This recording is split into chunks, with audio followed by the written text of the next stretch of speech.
Welcome to the Kingdom Financial Fix. If it's your first time here, a double welcome to you. Why don't you go ahead and hit the like button and subscribe so you can get notifications for when I post a new video. What we do over here is we talk about faith and finances. We talk about how we can apply biblical principles to our finances so that we can be better stewards of the resources that God has given us.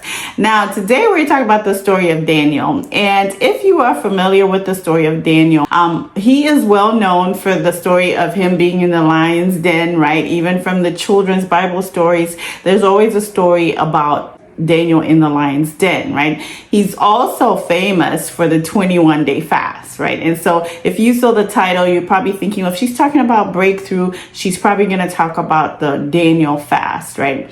But that's not it. I'm not going to talk about fasting in this video. We can talk about fasting another time. It is a powerful principle for breakthrough. But today we're going to talk about 3 other secrets, right? In addition to the fasting that were in Daniel's life, that Daniel applied in his life that led to financial success, right? If you know a little bit about Daniel, he was a man of influence, political influence in Babylon at the time, right? He was in a foreign land, being a foreigner in a foreign land, but he rose up in the ranks because of his excellence, right? He was very influential. I'll give you a little background of what we're going to talk about today in the book of Daniel. We're going to go to Daniel chapter 6. So grab your Bible and go to Daniel chapter 6, or open up your Bible app and go to Daniel chapter 6. Daniel had risen up in the ranks. He had so much influence in the kingdom of Babylon, right? That he was one of the top 3 people in the kingdom, right? So the king had appointed 120 what they call satraps. I don't know if I'm saying it right. satraps. He had appointed 120 of them. And these were like provincial heads or officials, right? Per province, right? And then he appointed 3 people to be over those 120 officials, politicians. And one of those 3 people was Daniel. So in a sense, you could look at him maybe as a state governor, right? Like a governor of a state, but there were 3 of them. But the king was even planning on making Daniel head over everybody, right? And so, of course, that brought about jealousy, and the 120 leaders or satraps, the 120 people that were underneath Daniel and the other 2, they planned to get Daniel out of the position, right? Daniel didn't do anything wrong. And so they plotted, they schemed to try to figure out how they could get him in trouble with the king, because he had favor with the king. And this is a word for you out there too. Sometimes you don't realize that you're not doing anything wrong, but people will plot and plan against you. The enemy will plot and plan against you, not because you're doing anything wrong, but because you're doing everything right and because you're gaining favor, right?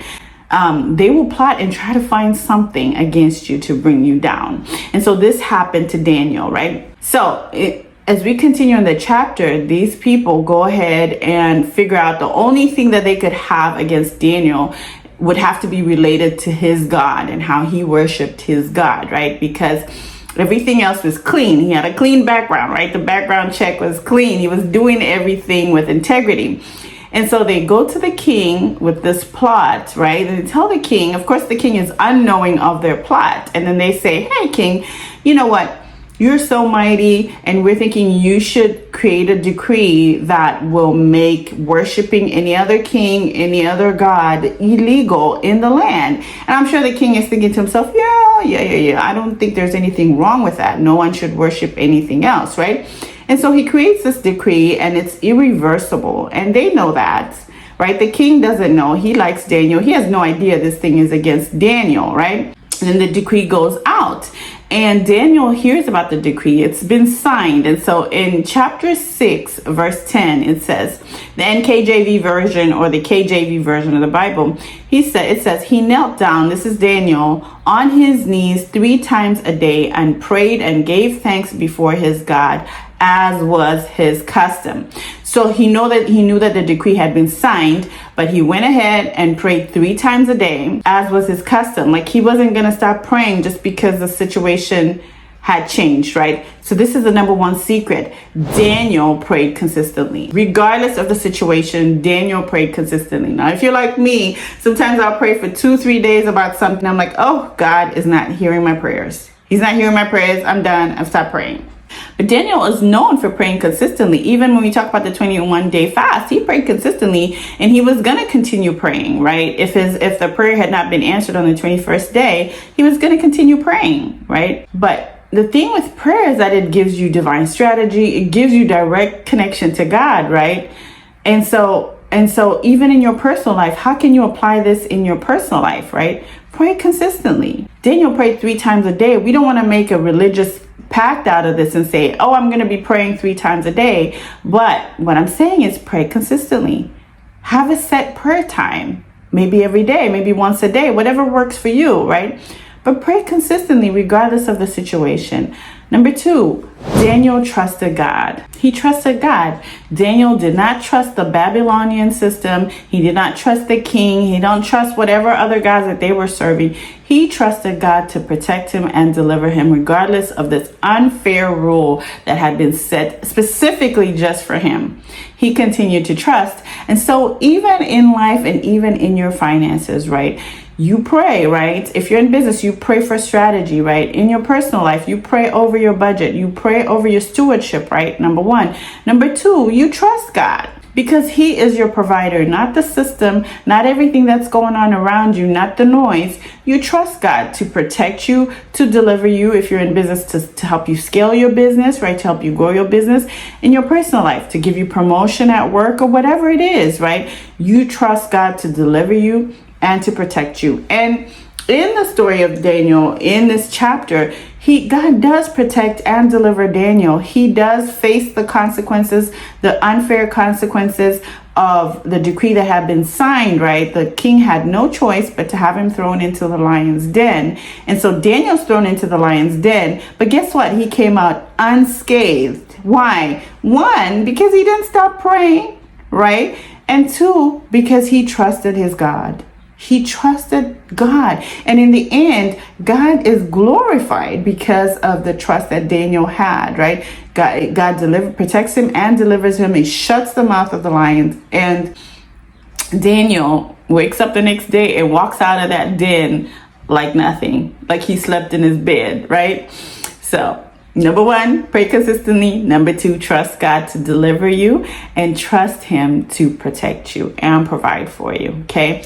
And number 3, Daniel was studious and he was excellent, right? In Daniel chapter 1, verse 17, it says, God gave them knowledge and skill, which is Daniel and the other Hebrew boys.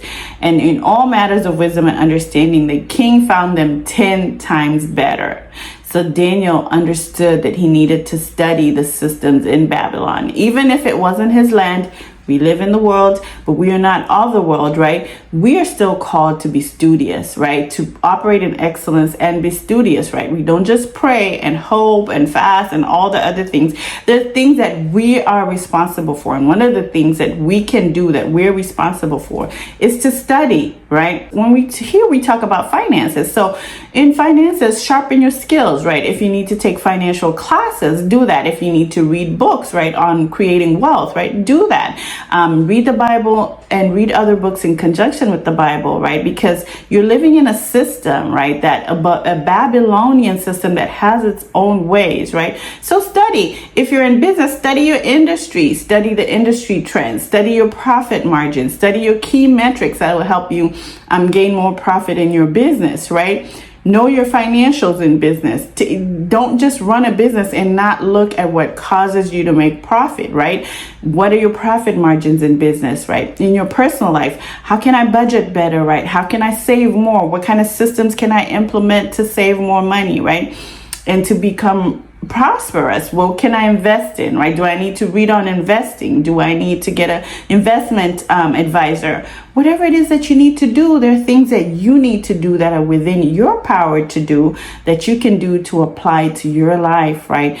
To create financial success, right? And live in a place of overflow abundance and even so much overflow that you can make kingdom impact. You can make impact outside of your own circle, right? You can help the poor, you can help the needy, you can build schools, you can do all the things that God has put on your heart with that overflow of finances that you will receive from being studious, right? From being excellent, right? When it comes to managing your finances. So let's run through it one more time. God is still in the business of delivering. God is still in the business of provision.